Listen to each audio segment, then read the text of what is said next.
If we asked you to name a dynasty dripping with old money and power, you'd likely rattle off names like Rockefeller, Morgan, or Carnegie. I mean, who could blame you? Those families practically built America, with skyscrapers like Rockefeller Center and iconic venues like Carnegie Hall as their stamps of authority. But hold on to your hat, because we're about to introduce you to a family that's been quietly calling the shots of global finance for generations, and they're swimming in more wealth than your Rockefellers or Carnegie combined. Enter the Mellon family of Pennsylvania. These folks have been in the game as long as any Gilded Age bigwig, and their bank accounts, let's just say they make Scrooge McDuck look like a penny pincher. We're talking a cool $12 billion here, folks. And it's not just about the money. They've got their fingers in every pie of American influence. Take their patriarch, for example. He's not just your run-of-the-mill captain of the ship. Christopher Mellon is like a high-flying superhero of finance, with a side hustle in UFO advocacy just to keep things interesting. And their family tree? It's like something out of a mystery novel, with twists and turns that'll leave you on the edge of your seat. At the heart of it all is Thomas Mellon, the OG architect of Mellon Bank. You might not have heard of it, but trust me, it's been pulling the strings of America's financial destiny for longer than you've been alive. And today, as BNY Mellon, it's a behemoth in the banking world, with assets totaling more than you can shake a stick at. But wait, there's more. These guys aren't content with just banking. Oh no, they've dabbled in everything from oil to steel, leaving their mark on some of America's most iconic industries. And their investment portfolio, let's just say it reads like a who's who of corporate America. But it's not all about making it rain. The Mellon family has a softer side too. They've been quietly saving the planet 1 acre at a time with their contributions to wildlife refuges and land conservation efforts. And when it comes to real estate, let's just say they've got a knack for turning acres into gold. And then there's the political arena. These guys don't just talk the talk, they walk the walk. With millions in contributions and a knack for making waves, they're not just players, they're power brokers. But here's the kicker, they didn't start out as American royalty. No sir, they came to this country with nothing but a dream and a determination to make it big. And boy, did they succeed. Back in the day, when skyscrapers were shooting up like beanstalks and the air was thick with ambition, there was Thomas Mellon. This guy didn't just dip his toes into the pool of success. He cannonballed right in. After graduating from the University of Pittsburgh in 1837, he dabbled in teaching and law before making bank, literally as a judge. But Thomas didn't stop there. Oh no, he had his eye on bigger fish to fry. Enter Andrew William Mellon, the apple that didn't fall far from the tree. Born into a family of movers and shakers, Andrew's education wasn't your run-of-the-mill classroom affair. Nope. His old man built him his own schoolhouse and hired a private tutor to ensure he got the best education money could buy. And boy, did it pay off. At just 18, Andrew joined his father's bank, and let me tell you, this kid had a knack for numbers. He weathered economic storms like a seasoned sailor, and by 1876, he was steering the ship with his own hands. They called it the Mellon system, a masterful web of interconnected ventures that made the family richer than Midas. But Andrew wasn't content with just banking. Oh no, siree. He teamed up with heavy hitters like Henry Clay Frick to dominate industries like steel and oil. And when they weren't busy making money, they were making history. Ever heard of the Carnegie Institute of Technology? Yeah, that was their brainchild. Fast forward to the 20th century, and the Mellons were still making waves. In 1913, Andrew and his brother Richard B. Mellon founded the Mellon Institute, a hub of scientific innovation that paved the way for future generations of tech wizards. But the real pièce de résistance? The merger that shook the educational world.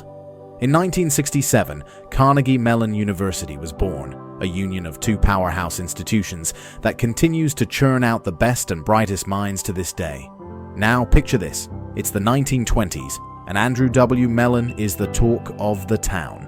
With his fingers in more pies than you can count, he's one of America's wealthiest and most influential individuals. But old Andrew knew that to really solidify his place in the history books, he needed to step into the ring of power politics. And boy, did he make an entrance. In 1921, President Warren G. Harding appointed him as the Secretary of the Treasury, a move that sent shockwaves through the nation. With the weight of the country's finances on his shoulders, Mellon embarked on a mission to reform taxation like never before. His strategy? lower tax rates to spur economic activity and boost tax revenue. And you know what? It worked like a charm. The Revenue Acts of 1921, 1924, and 1926 slashed those top marginal tax rates from a whopping 73% down to a mere 24% by 1929. Talk about a game changer. But as the saying goes, with great power comes great responsibility. And Mellon's tenure wasn't all smooth sailing. When the Great Depression hit in 1929, his once celebrated economic policies came under fire. Critics crawled out of the woodwork as the national debt soared, and the 1930s became a turbulent time for our man Andrew. But fear not, because where there's a Mellon, there's bound to be resilience. In the midst of it all, Richard King, Andrew's brother, stepped up to the plate. A military man through and through, Richard served his country with distinction during World War II, earning himself a shiny Distinguished Service Medal along the way.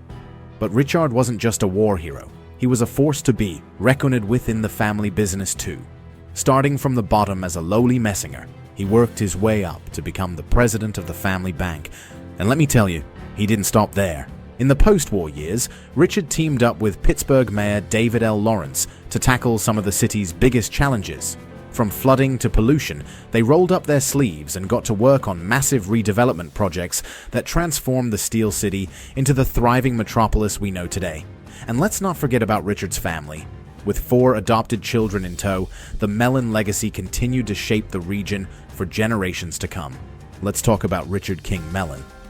This guy wasn't just about stacking up stacks of cash, he had a heart of gold too. In 1947, he set up the Richard King Mellon Foundation, a powerhouse of philanthropy that's been dishing out grants like candy ever since.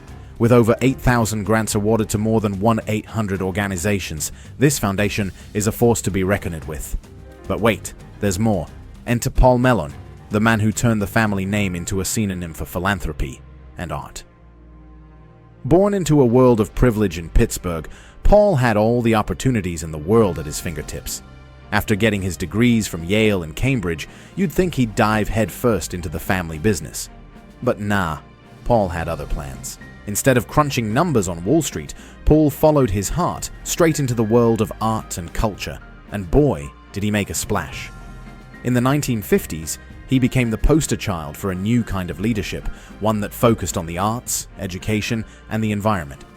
From supporting symphonies to revamping galleries, Paul was a true patron of the arts. And let's not forget about Bunny Mellon, Paul's better half and a cultural icon in her own right. With a taste for the finer things in life, Bunny was the queen of interior design and horticulture. From redesigning the White House's Rose Garden to curating her own impressive art collection, this lady had style for days. But Bunny wasn't just about looking good. She was about giving back too. Alongside Paul, she donated over 1,000 European paintings to the National Gallery of Art, leaving a legacy that will last for generations. And when it came to homes, Bunny had an eye for elegance. Whether it was their sprawling estate in Virginia or their historic pad on Cape Cod, every inch of their properties screamed luxury.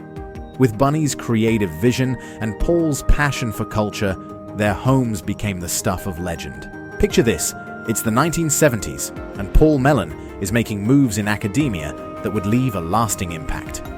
From transforming the Paul Mellon Foundation into a center for British art studies to leaving his mark on the educational realm, Paul was all about spreading knowledge and culture. But as the 21st century rolled around, the Mellons faced a new set of challenges. With the 2008 financial crisis looming large, they had to adapt, and adapt they did. They dove headfirst into the tech industry, injecting substantial investments into technology ventures and renaming their bank to Mellon Financial Corporation. Talk about keeping up with the times. But what sets the Mellons apart isn't just their financial success. It's their commitment to making a difference beyond the boardroom. Whether it's supporting the arts, education, or conservation efforts, the Mellons have consistently shown that their impact extends far beyond their financial endeavors. If you like this video, you will appreciate our video on the world's richest black family.